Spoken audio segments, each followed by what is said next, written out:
Welcome back to another video. I hope you're doing well.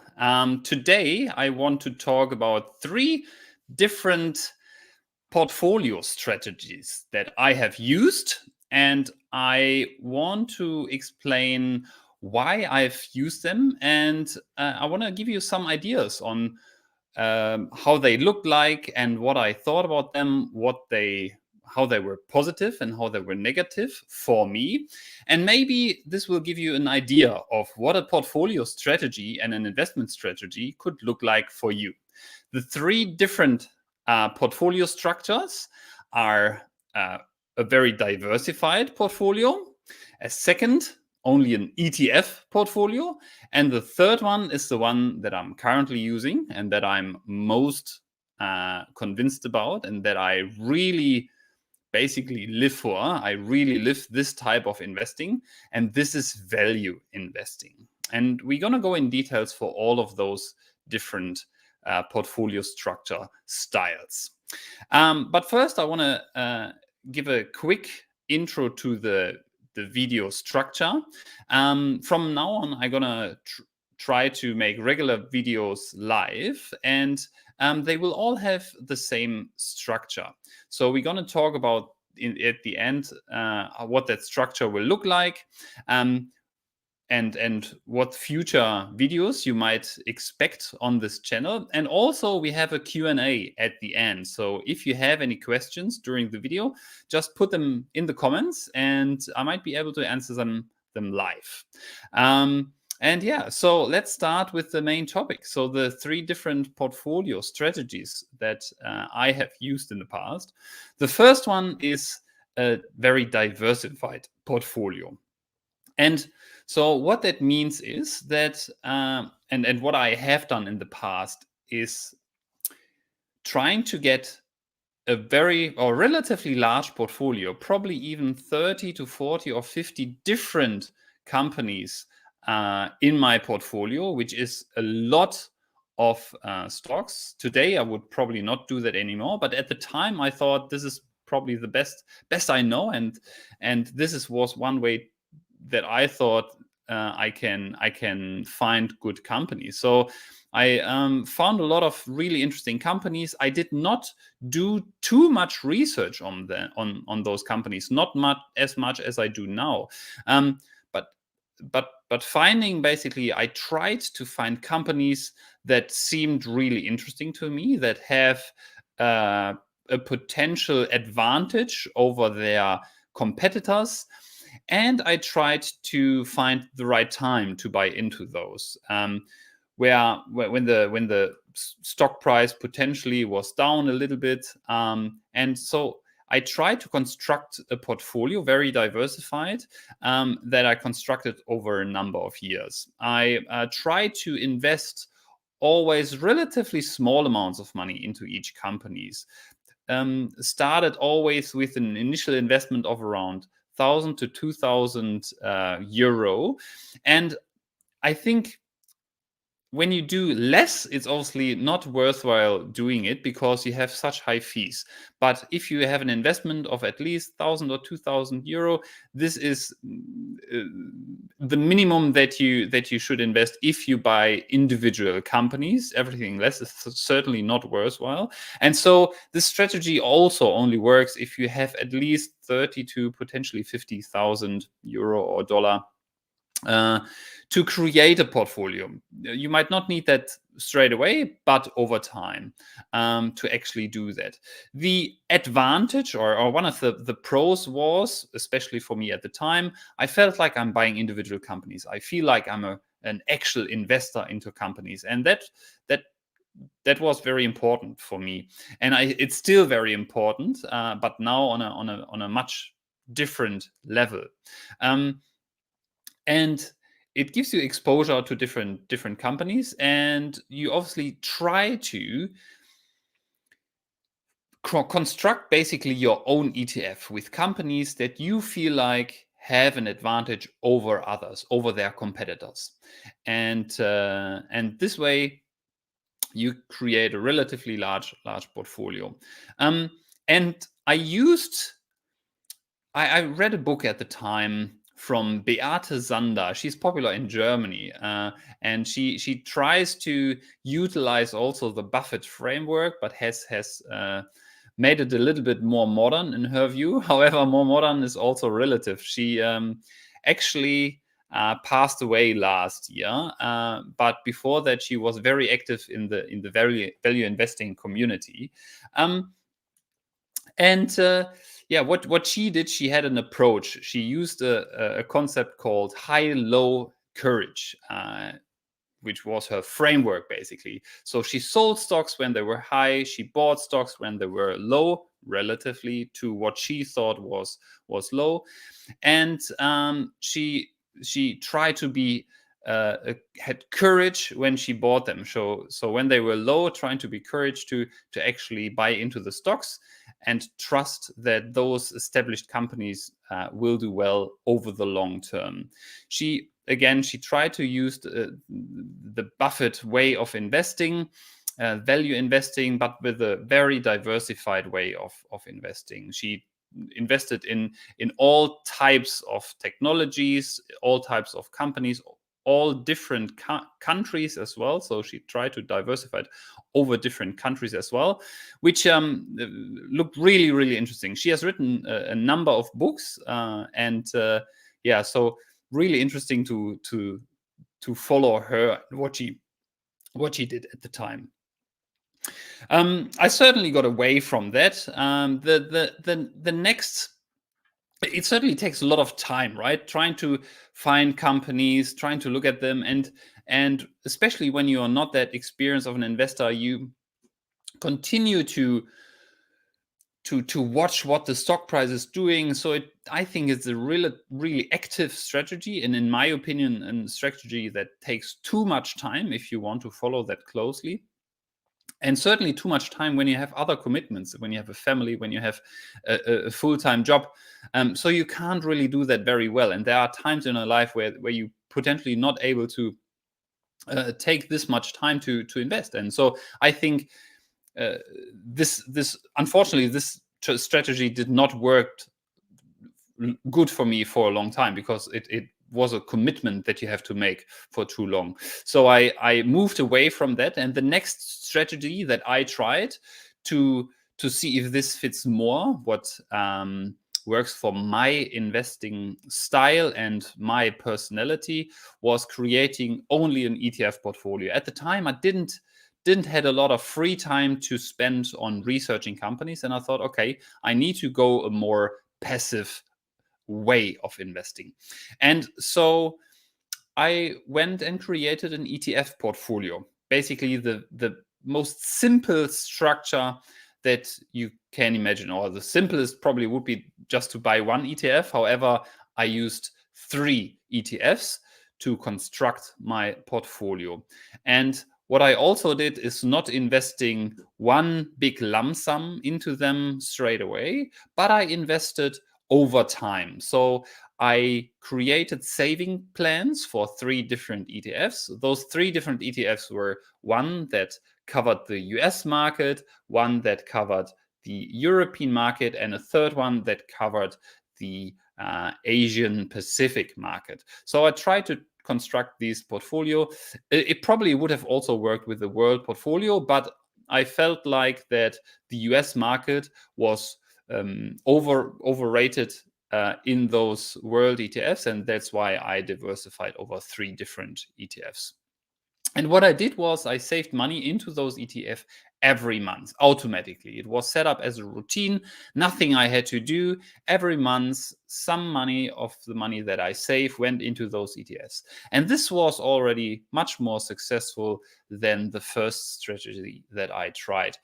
And I had to worry less about the investments that I made. I spent less money on brokerage. I just didn't have to think about the stock market that much. And that was, first of all, it worked well at the time, and also in general. So the performance was much better, even though I don't have the numbers in front of me anymore, but it certainly worked better in terms of returns as well. And so this is the strategy that you can use when you don't want to invest a lot of time, if you don't want to worry about individual companies, and if you really want to hands off investing. So if you only want to save money up, you want to invest it, but you don't want to worry what type of investments you buy. And I certainly can recommend this approach for everyone who, again, wants to start with investments and wants to save money in the long term, but does not want to spend time on researching individual companies. So I would actually recommend this probably for over 90% of the people that want to invest their money. And the third approach, and this is the one that I basically fall in love with a number of years ago. Over the last 3-4 years, I read lots of investment books that were around, or that are written around and describe value investing. And one of the books that I can really recommend is Richer, Wiser, Happier. It's a book that basically is a summary and describes many different value investors and how they have approached their investing career, what they did, how they invested money, and what was important to them. This book was really amazing, and this has certainly led me put me in a position where I wanted to read more about individual investors. I just finished recently the book from Guy Spear, and I'm currently reading The Dando Investor from Monish Pobrai. And I can also recommend those books. They are just amazing on the way they're written and the stories that they contain. So, but talking a little bit more about value investing. So, value investing is obviously the idea that you find companies that are below their intrinsic value, and you buy them for a really good price. So the idea is that you buy companies that have really good moat, that have a durable advantage over other companies, that have a long runway of revenues coming in, that are relatively good to predict on how they will do in the future. And you try to buy those companies for a really good price. And this needs a lot of patience. So if you are a value investor, you usually have a very concentrated portfolio, and this is certainly the case for me as well. And you try to find companies, and you only invest into companies when they have a really good, when you get them to a really good price, and you try to hold on to them for as long as you think they are not overvalued. So when they continue to expand their advantage, when the share price grows, and they don't get overvalued and Buffett even says you hold companies for probably forever. So holding period, best case forever, because you find companies that have a durable advantage and they don't lose this durable advantage. Warren Buffett even uses the analogy of using a punch card, having a punch card that you can use only 20 times in your life. And if you can use this punch card of investing into companies over your lifetime, and you have only 20 shots at companies, 20 investments that you can make, you think really carefully about if this is a good investment that you want to take. And also if you have the idea in mind that you will never ever sell this company, that puts you in a position that where you do a lot of research, where you try to read as much about a company before you actually make the investment into a company. And this is certainly where I have been developing into. I'm still not perfect, not at all. And there is so much more that I have to learn to become an even better value investor. But I just resonate with that approach so much that I think this is by far the best way to invest in companies. And one of the sentences that really sticks with me, and Monish Pobrai uses this sentence all the time in his book, is low risk, high returns. So find companies that have low risk and high returns. And very often, risk gets associated with volatility. And this is absolutely not correct. So the stock prices of companies will always go up and down. And this is, you have to take this for a given. But what you want is to find the right time when you buy into companies. And when the share price is low, people actually fear that it might go even further down, and people obviously are more scared when the price is down. But this is exactly the right time when you need to invest, because this will potential or puts you in the position to have really good future returns if you get a company for a really good price. So this is something that I'm again really passionate about, learning more about value investing, and I would love to share more about value investing in my future videos, and I certainly will. And I would also love to learn more from you about value investing, how you use this approach or how you use investing in general. And yeah, these are the 3 different strategies I have used and I am using, as the last one is the one that I am still using, which is the value investing approach. And now I want to talk a little bit about the structure of my videos that I will bring out over the next couple of weeks. So my plan is to be live every week. Once a week, I'll be online to present you a new video. And this has a different reason. One reason is that this is the best way to stay really connected with my audience, to make sure that I can engage with you while you're also on the screen. And this also gives me the advantage of really connecting with everyone. It's probably also the only way I actually can do all those videos. As a dad of 2 and as someone who has a full-time job, it's very hard to actually do all those videos if you record them and you have to edit them and you have to put a lot of effort into all the research and the preparation of creating those videos. And that's why this is the only way I actually will be able to continue to run my YouTube channel. And I'm still very passionate about continuing this journey, even though I wasn't really able to create a lot of videos over the last couple of months. But I'm really looking forward to show up more often and to see you in my videos regularly. And in my videos, I will always have one main topic that I'm going to talk about. Like today, I will have one topic that I try to speak for the first half of the video, or even a little bit longer, where I can really go into a topic in detail, something that I'd like to share, something that we potentially have spoken about in another video, and that we think, or the community thinks, is valuable to extend to talk about.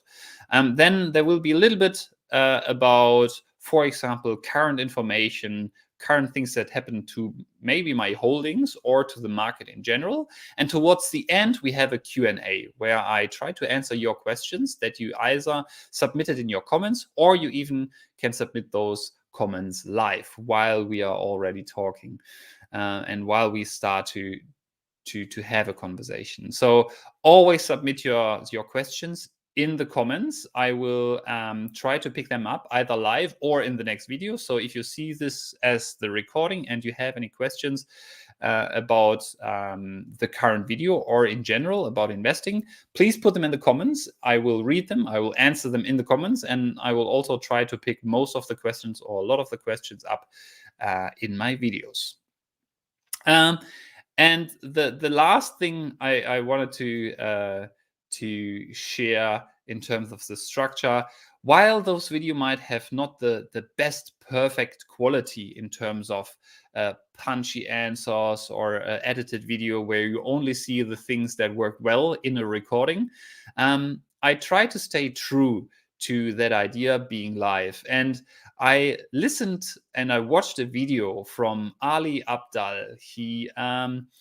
he creates productivity videos. And in one of his recent videos, he talks about the 21 life lessons he has learned in 2021. And one of those, it just struck me. I found it so good, because he's talking about that as more as you do the work that you do, the better you get, the more you also want to keep this quality up. And if you do new adventures, if you create new videos, they always have to be at this high level or even better.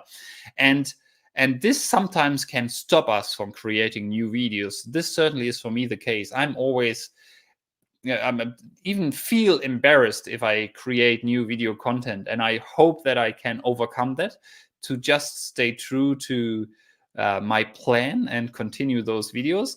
But one thing that he said is embrace the suck. And this just resonated with me so much. I really like that quote. So even if it's not perfect, it will get better over time. This is what I hope. And this is certainly what I have seen when I started that YouTube channel in beginning of 2020, that the first videos, they were really not good at all, I feel like. But they got better over time, and I got in a better position to actually do those videos, and I hope that I can extend that even further and become even better and create even better content for you and with you. Okay, and yeah, last but not least, I want to answer one question that I have received in my comments not too long ago. And this question was around the cannabis industry, what I would think about it, and if I would invest in cannabis companies. So here's my quick answer to that. There are probably two things I'd like to say about it, which is one is that it's a relatively new industry on the market. So when you compare it with other industries that are around for many, many decades, cannabis is relatively new. It gets legalized in countries only over the last number of years. In USA, for example, a couple of states have legalized cannabis. And there are certainly now lots of companies that are popping up that are offering some kind of sale and some kind of products, always new, or a lot of the time new types of products that are for this cannabis market. And while there's obviously insane growth opportunities for some of those companies that will create a product that is very well received by the market or by people, it's at the moment very hard to see which company will actually succeed over the very long term. So there might be companies that are very successful short term, but in my opinion, this is a lot of speculation of what that company will do over the long term, and a lot of revenue growth is already priced into the share price. So a lot of those companies have very, very high valuation, and while this can work in the short term, one or the other company, I feel like as a long-term investor, this is very risky. And something that I said earlier, that I try to find investments that are low risk, high return. Cannabis stocks, in my opinion, is certainly not in that category. While you can get lucky and find the right company that will do well, this is certainly a very risky investment where the chances that you get high returns are certainly lower.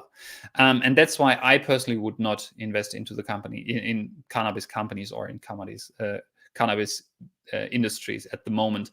Another reason is that I am personally I'm not smoking, I'm not using cannabis, so I first of all have little knowledge about the product, but I'm also at the moment not convinced that a lot of the things that are offered, that they're actually good for us humans. So I would actually put it a little bit in the category that the cigarette market. So for example, I would also not invest into companies that produce and sell cigarettes or other drugs for that matter.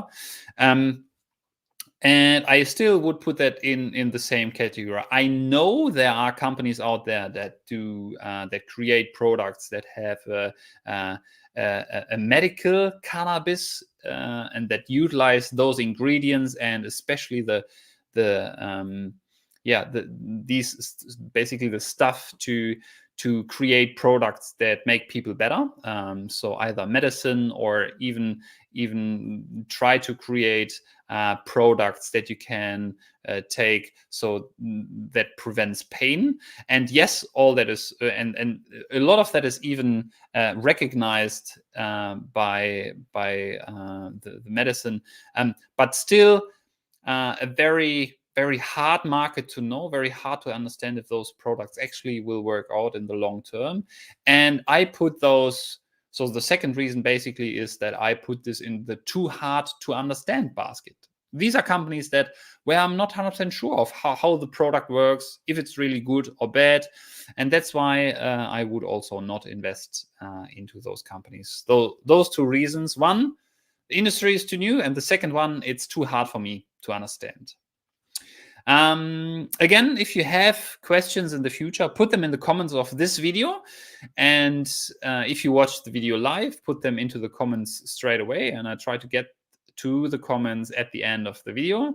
If you like this video, please give it a like. This will help out the channel a lot. And if you want to see future videos like this as well, please subscribe to my channel. And I'm really looking forward to see you live in future videos. Thanks, and I'm going to see you then. Bye.